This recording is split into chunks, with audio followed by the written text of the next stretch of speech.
That's a good tea. That's a good tea. That's a good tea. I haven't said that in a while, but that's a good tea. That's a good tea. Mm, that's a very good tea. Damn. Yo. Yo, man. Welcome to the bench. Welcome to the bench. Welcome to the bench with your boy, Franklin. It's your boy, Franklin, man. It's your boy, Franklin, man. Oh, man. I have a story about Franklin, man. Right. Before we get into it, I'll tell you a little story.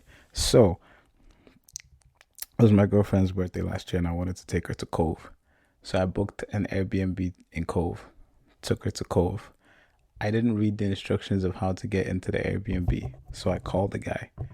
And I called him, and he was on the phone, and he was like, Franklin, man, you need to read the instructions, man. Franklin, man, come on.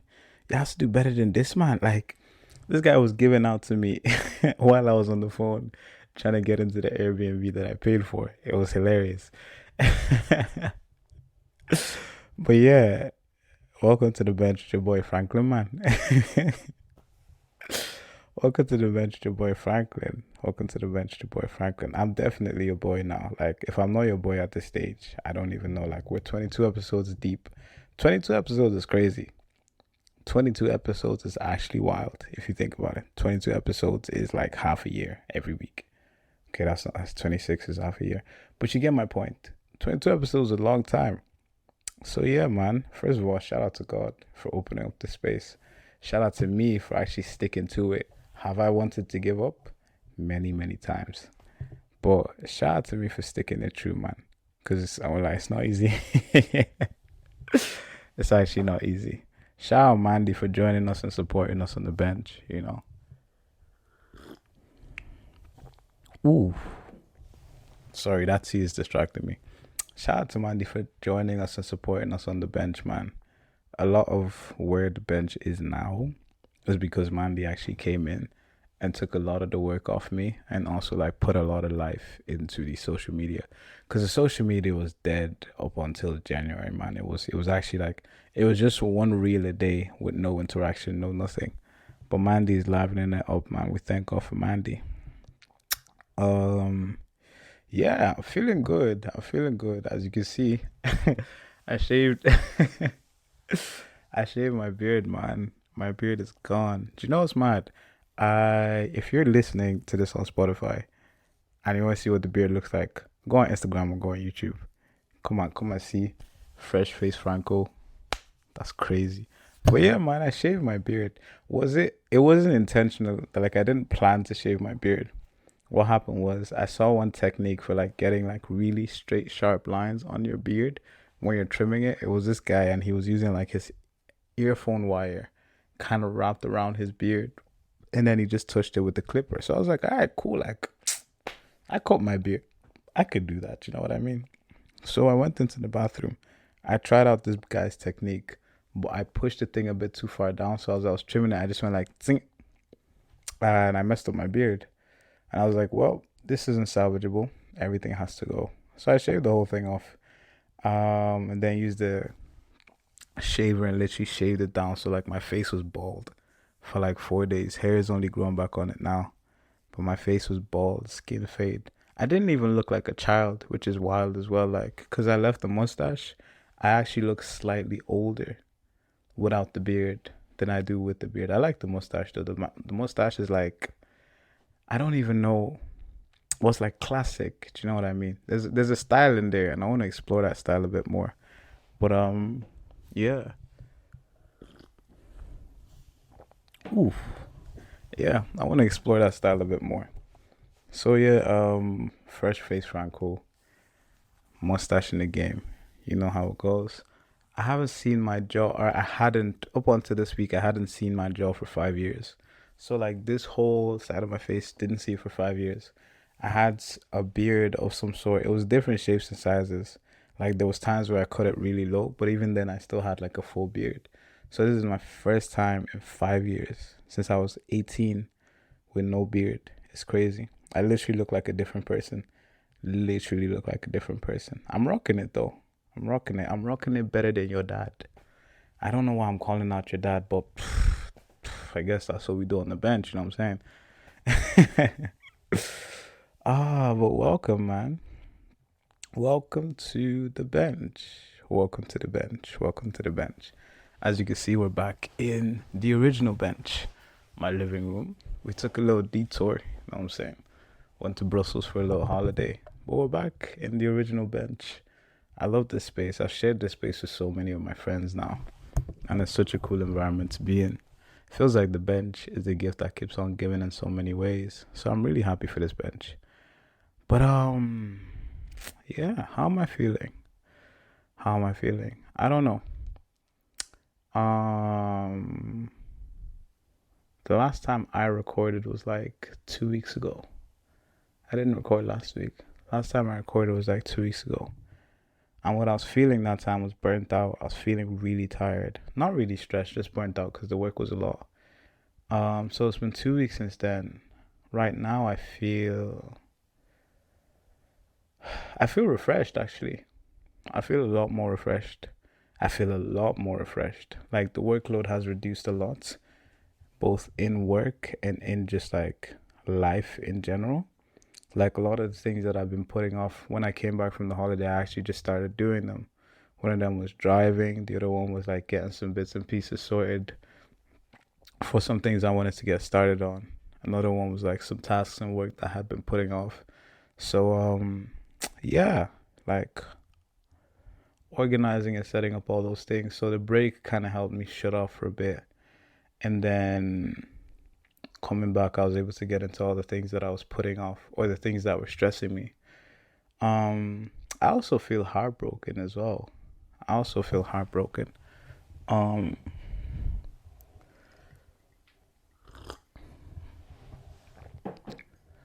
Not as much this week as I did last week, but I feel heartbroken. My chest hurts. I'm sad. Your boy is sad. Last week I ended a friendship. Last week I ended a friendship, and yeah, so like friendship breakup, full out friendship breakup, and I'm sad about it. For real sad about it. Like it's funny because sometimes you think that like only like proper like romantic relationship breakup will make you sad, but like bro, those friendship breakups be hurting too. Damn, those friendship breakups hurt too. And like I was the one who ended the friendship, but still I feel very hurt. Not hurt by the person, just hurt by the fact that the friendship has, or I felt the friendship had to end. Do you know what I feel? You know what I mean? So I'm grieving that. I've been grieving the loss of a friendship. I don't think I've grieved it as much as I should have. Like, it feels like I've been too busy to sit down and properly grieve. Like, there's been periods where, like, I really, felt that loss or felt that distance or, like, felt that void. Do you get me? Like, there's been periods of that, but at the same time, there hasn't really been a dedicated period where I've kind of sat down and really assessed the situation and, like, grieved it. Do you know what I mean? So I might actually do that because I feel like if I don't properly grieve it, then I won't be able to properly move on. Do you know what I mean? But yeah, no, I ended a friendship.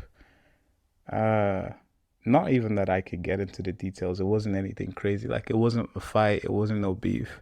It was just there was something that was something that I noticed that I didn't like, but I just never said anything, and it just stayed because I never said anything. And I got to a point where I was like, okay, I'm not even gonna lie. I feel like this needs to be addressed. But I felt like at that point, it didn't even make sense to address it because emotions had already run so high. So I was like, hey, not gonna lie, I feel like this is the end for this friendship. So I stepped out of the friendship. Um, yeah, I don't know. Like stepping out of the friendship has opened me up to so many different conversations and like so many different like my brain has been going 90 in so many different directions. Like I was talking to one friend and it was sort of like if there was no beef, then why did you leave? You know? And I don't know. I think that's funny because to some extent, yeah, to some extent, we believe that like there has to be beef for you to leave. There has to be beef, like actual, like there has to be a squabble, like there has to be throwing hands for you to decide to leave a space. But it's like, even if there was nothing horribly wrong, I get to make decisions and I get to say, do you know what? I actually really don't like this and I feel like I should step out. Like, I'm well within my rights to do that. Even if I'm right or wrong, even if I've misread the situation, I have every right to say, do you know what? I'm going to step back for a bit. And again, I'm not saying that's what happened here, but I felt like that was the decision that needed to be made. So that was the decision I made. Um,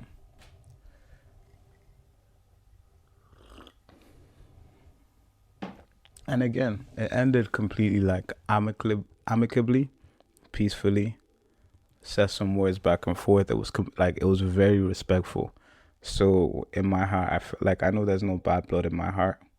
I know that there's no bad blood in my friend's heart. Well, do you get to say ex-friend? Because that just feels weird. But I know there's no bad blood. The friendship is over, and I know there's no bad blood. So I have peace in my heart with it. I'm still sad, but I do have peace in my heart with it. But I think it's funny because the thought just came into my mind, but I'll share it here today.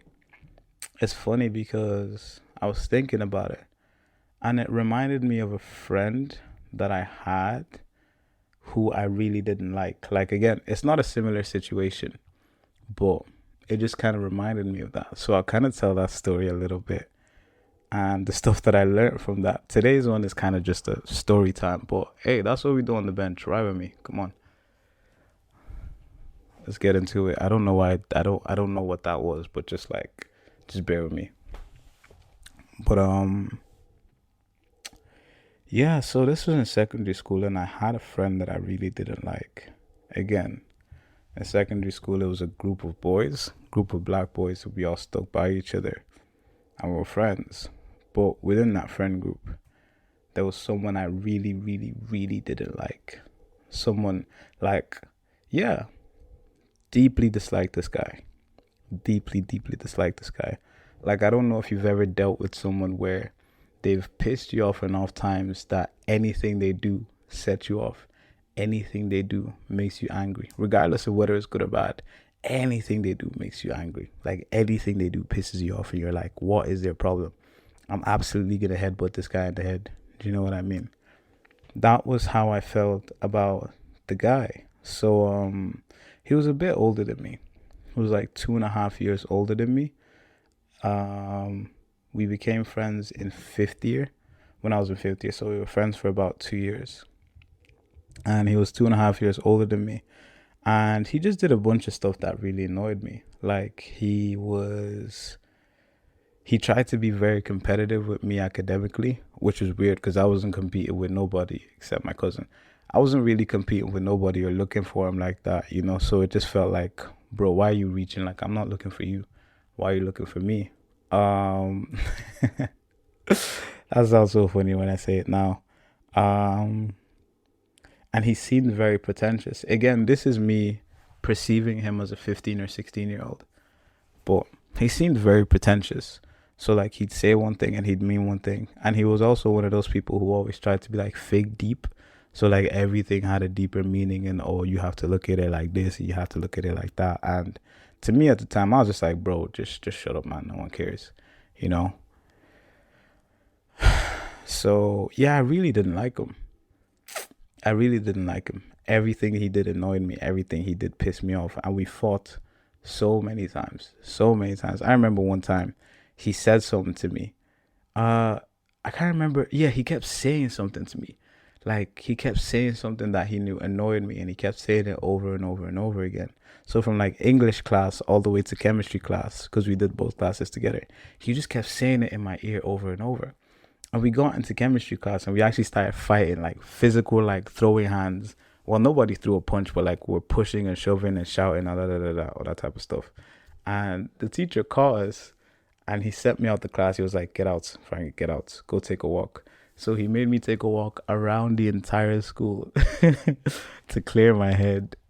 and then come back into the class. But like that was the type of friendship that we had. Like realistically, we were only friends because the friend group existed. Do you know what I mean? We were only friends because the friend group existed. We didn't actually like each other or have any sort of like emotion towards each other. We were both just there. Um,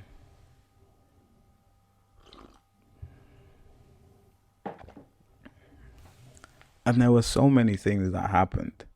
There were so many things that happened. Times where, as a friend group, we ganged up and made fun of him. Times where, as a friend group, they ganged up and made fun of me. So it was just like this weird, it was a very kind of combative, I'm going to try get one over you, you're going to try get one over me type of friendship relationship dynamic, which was crazy toxic again, thinking about it. But that was the kind of dynamic that we had. And I just didn't like him. I just didn't like him. I really, really didn't like him. But basically, this is literally just a story, but just rock with me for a second because it goes somewhere. But so yeah, didn't like each other, and a bunch of stuff happened. Bunch of fights, a bunch of disagreements happened, and fifth year passes, sixth year passes. We both graduate. We both graduate sixth year. I go to college in Dublin. He goes to college in Ukraine.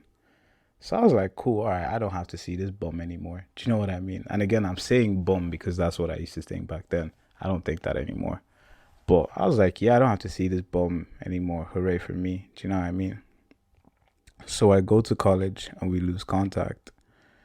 But as I'm in college, I go around more people and like I start learning and experiencing a lot more life. And then as I learn and experience a lot more life, I start to realize the type of person he is and where he was coming from when he did and said all those things. So like I started to understand with him and I started to empathize with him a lot more because I was maturing as a person. You know, I started to become like him. I started to become like one of the people I disliked the most. And I was like, oh, so when he was being fake deep, he wasn't being fake deep. He was actually just looking for a deeper meaning to life. You know, when he was trying to compete with me, it was because he felt he also wanted to do better. So like he saw me as a level to attain. Like that could have been something that made me proud, if anything, rather than like defensive or combative. Because again, literally what he did was what I was doing to my cousin, which is a mad dynamic. Everybody's chasing somebody. But um yeah. So I went to college and my mind started being primed and shaped in different ways and I started to become more and more like him. And I was like, damn, that's crazy. So all this time I was in the wrong. I never admitted it to him, but I was like, damn, all this time I was in the wrong. Um, he was in Ukraine, so there was no opportunity for me to like reach out to him or go see him. And I didn't text him or anything. I just kind of left it there. In my head, my exact thought was, when the summer comes, I will go to his house. I will apologize to him, and I will try to build up a friendship. That was what I was thinking. When the summer comes, I will go to his house. I will apologize for being such a bum to him. I'll apologize for being such a bad friend. And I'll see if we can mend the friendship or build an actual friendship. You know, that was what I thought. So that year, during my first year of college, we spoke once, just once, over the phone. And he was like, yeah, I'm doing good. And it was like a group call, so we didn't even speak directly. I just really heard his voice. But he was like, yeah, I'm good, blah, blah, blah. Can't wait to see you when I come back, blah, blah, blah. And that was cool. So I was thinking, yeah, in the summer, he's going to come back. We're going to kick off his friends again. I'm going to apologize. Everything's going to be good. We're going to kick off his friends. I'm going to apologize. Everything's going to be good. Like, that's what I was thinking. And then the summer reaches around. And I'm like, yo, where's bro? Like, where is he? And then one of his friends tells me he's in Spain for like a exchange program type of thing, a jig, whatever. He's in Spain for some language program, but he'll be back in a few weeks. So I was like, all right, cool. Like, he lives close. I'll keep an eye on when he comes back. When he comes back, I'll go out and see him and I'll apologize. That's what I was thinking. And then one day, my mom goes out to a party just down the street.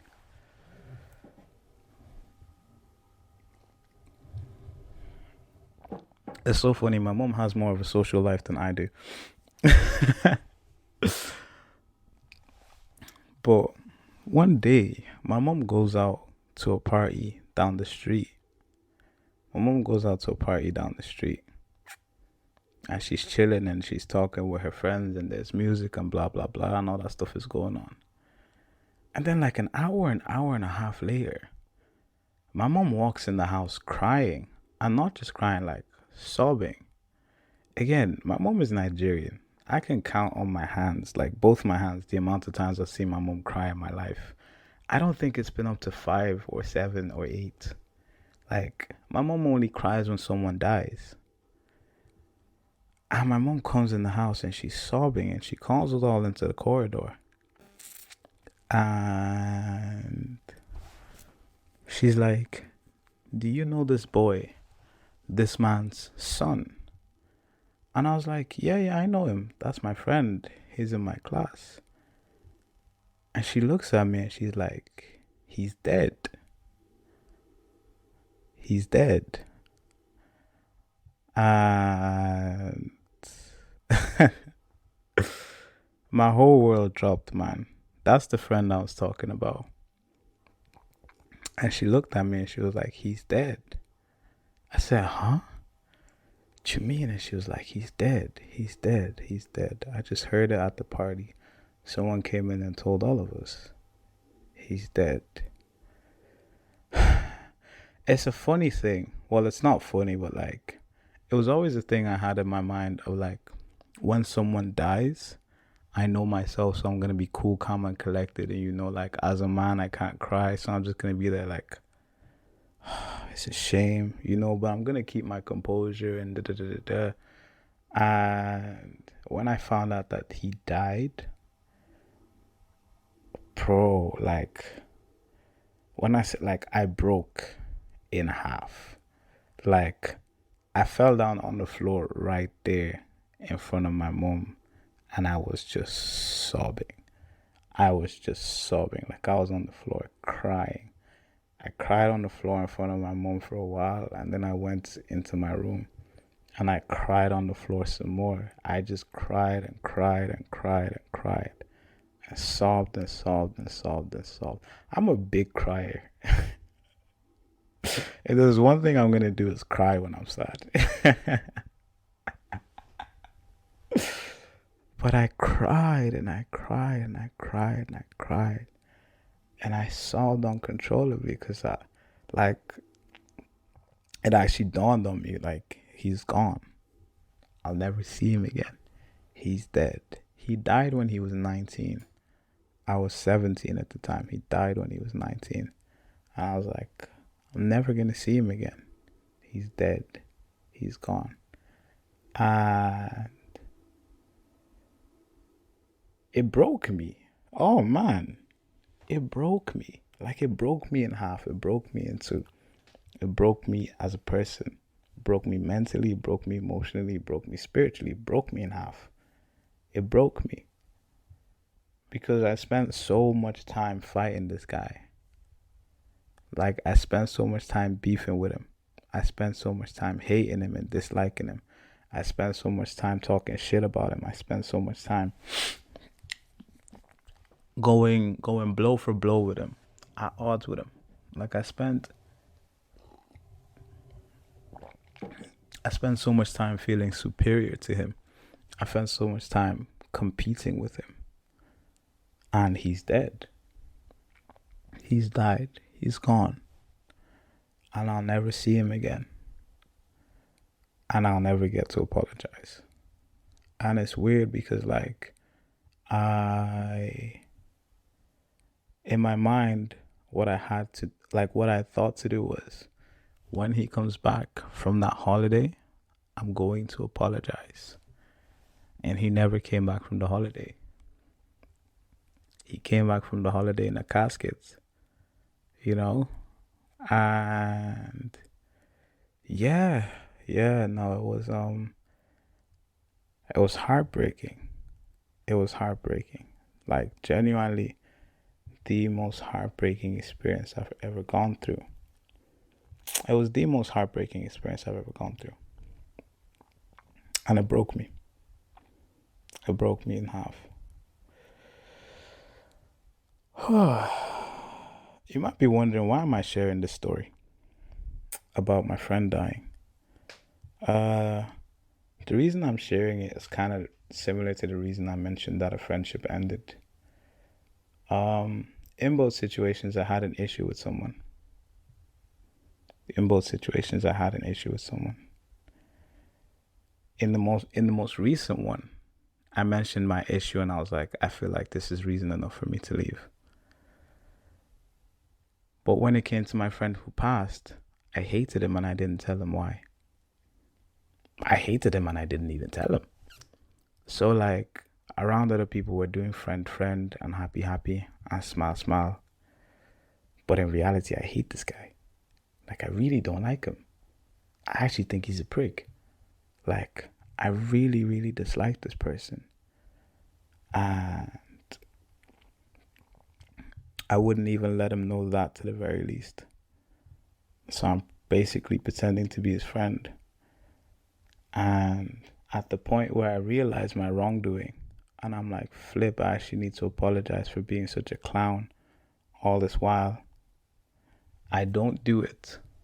So I realize that I need to apologize and I don't do it. And I delay the apology, and I delay the apology, and I delay the apology. And then he passes away, you know? And I'm not using someone's death to teach a life lesson. For the most part, there was really no life lesson. There was only grief. But what I took from that was that I won't delay my apologies. And if I don't like something, and if I don't like something that someone is doing, and if I don't like someone, at the very least, I will let them know or I will leave. Because I can't give you the false impression that, yeah, I can't give you the false impression that we're besties or that I'm completely cool with everything if that's not true. That's literally me lying to you. And what I did with him for 2 years was that we were doing buddy, buddy, buddy, buddy, and smile, smile. But in reality, I really didn't like him, you know? And when it was time to apologize, I delayed the apology. So I guess that's another thing. Today's episode is probably going to be really short. But I guess that's another thing. If there's someone you need to apologize to, or someone you need to say something to, or someone you need to address a situation with, please do it quickly. Please do it immediately. And I'm not saying that because, oh, what if they die? Because like that's kind of a stupid reason to address something with somebody. It's a possibility, fair, but it's not the best reason. It's more, there's no point really leaving it in the air when you know you need to address it. Because the longer you leave it in the air is the longer you spend in limbo. So the longer you spend anxious about it, worried about it, confused about it, and the longer it steals your peace. Peace is worth it enough that you should clear up the things that take away your peace as quickly as possible. But yeah. If you have someone you need to have a conversation with, if you have someone you need to apologize to, if you have someone you need to address something with, do it, and do it as quickly as you can. Of course, you should process things. Of course, you should seek wise counsel. Of course, you should pray. Of course, you should read your Bible. All those things are cool. But as much as it lies within your power, do it quickly. Because the longer you spend not doing it, the longer it steals your peace. And also the less chance and the less time that you have to do it. You know? Like,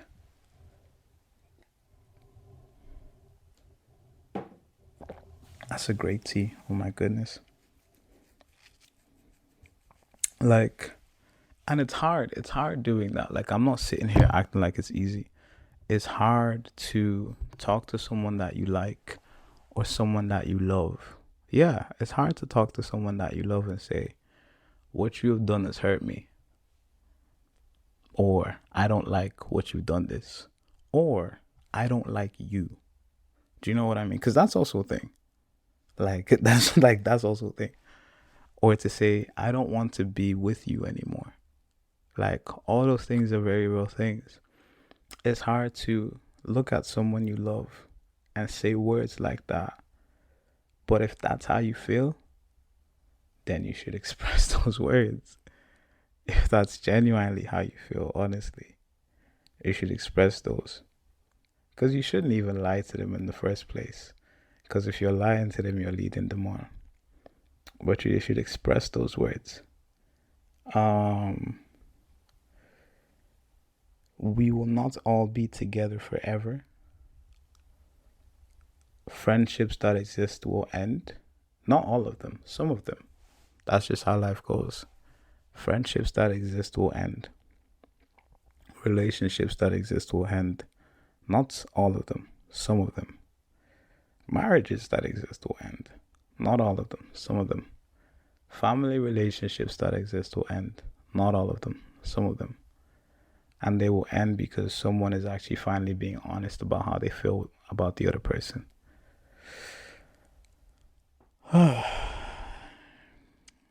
Like, I don't know. Maybe I'm just yapping at this point, but there's some more points in my head. Like, sometimes as Christians, we feel like we must always be together. We feel like we must always, like, there's unity and then there's proximity, right? Sometimes we think that unity and proximity are the same thing, but they're not. Unity is one mind, one body, united in a goal. Proximity is closeness, how close we are together. Sometimes we can sometimes we confuse closeness for unity, thinking that because we are close in proximity, we are unified. That is not always the case. And with some people, what you need is to remove closeness so that your unity can remain, if that makes sense. For some people, what you needed to do is remove proximity so that you can find unity somewhere else because you are not unified with them. Like, I'm throwing a bunch of big words. I feel like my mind is a bit disjointed today. But sometimes as Christians, we feel like we must maintain proximity because we confuse proximity for unity. In a lot of situations, not all of them, but in some situations, the best and safest and healthiest and holiest thing you could do with a fellow Christian is to distance yourself from them for your safety or security or even for your peace. And I'm not saying that to shoot shots and I'm not saying that to like point fingers, but I'm saying that as a personal decision. And that's a personal decision that we all have to make, where it's, you know what, I feel like this friendship or relationship ain't working, I'm gonna dash. Or, you know what, I'm actually really not enjoying this faith space. I think it's not for me, so I think I should leave. Or, you know, this mentorship relationship I have with this mentor ain't cool. It is abusive and I don't like it and I think I have to leave. But sometimes we feel this strong urge to stay because removing proximity will affect unity. But if we are all unified through Christ and in Christ, we cannot lose that unity. The unifying factor among us is Christ himself. You know what I'm saying?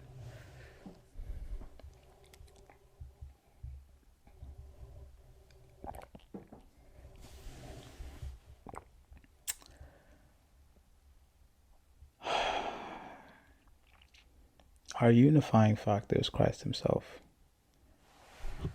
So yeah, If you have something you need to say and someone you need to say it to, say it quick. I myself have more things that I need to say and more people that I need to talk to and address and more situations that I need to sort out. And I'm going to address those and I'm going to sort them out. Honestly, genuinely, because my peace is worth it. Speaking of unity, there's a verse in the Bible, and I'm paraphrasing like crazy, but this is Jesus himself. There's a verse in the Bible where Jesus says, I have come to divide mother from child, father from son, brother from sister. I have come to divide. And Jesus' teachings are not meant to be divisive, but they do divide. Jesus' teaching divides. It divides flesh from spirit. It divides person from person. And when it comes to Jesus' teaching, there are two sides. Those who accept it and walk in it. Those who don't accept it and choose not to walk in it. It's that simple. So in Jesus' very teaching and being, there is division. And the division is those who follow him and those who don't. In the same way, in our lives, there must be some sort of division. And we will be divisive in some areas. Not because we intend to be, but because the choices we make and the people we desire to be will cause us to walk in a direction that somebody else is simply not walking in. It doesn't mean they're bad. It doesn't mean you're bad. But by the very laws that govern this life that we live in, we cannot walk in the same direction. We cannot go the same way. And so that's it. I feel like I just vomited a bunch of thoughts. I feel like I just vomited a bunch of random thoughts onto this bench. But yeah, I didn't even know this was what I was going to get into today. I took a nap and I woke up and this was the first thing on my mind. Maybe that's why it's so disjointed. But yeah.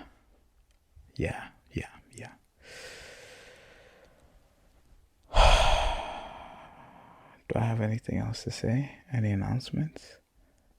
Not really. No. I'm just pretty tired. What time is it? Damn. How did I still go on for so long? But yeah, I think that's it. Thank you for watching. I hope you enjoyed this video. If you did enjoy this video, please like, please share, please subscribe. Tell a friend to tell a friend. Tell your mom to tell her sister. If you have decisions that you need to make, you better make them. If you have people that you need to talk to, you better talk to them. And if you're saying it's difficult, of course it's difficult. Everything that's worth anything in this life is difficult. That's what makes it sweet in the end. You know?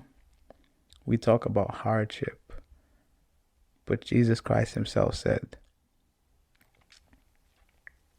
what did he even say? How did he say it?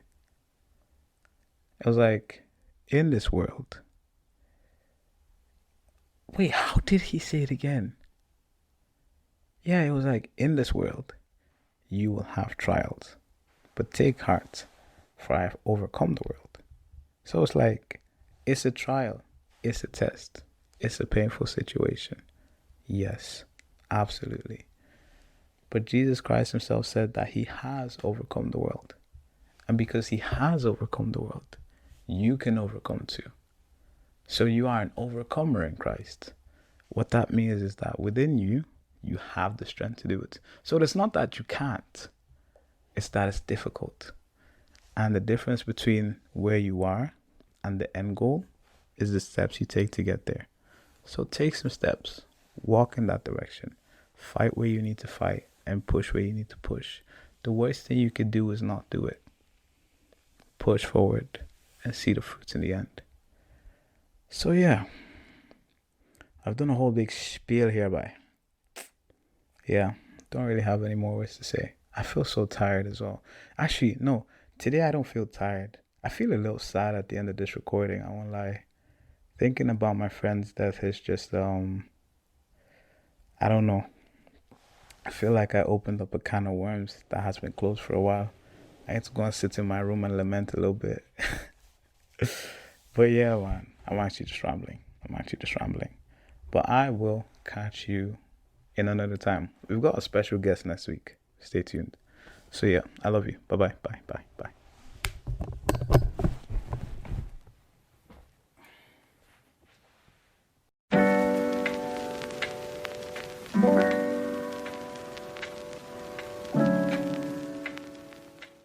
It's sunny as heck, but we're out here, man. Yeah, welcome. Welcome to the bench. Welcome to the bench. Welcome to the bench. Welcome to the bench.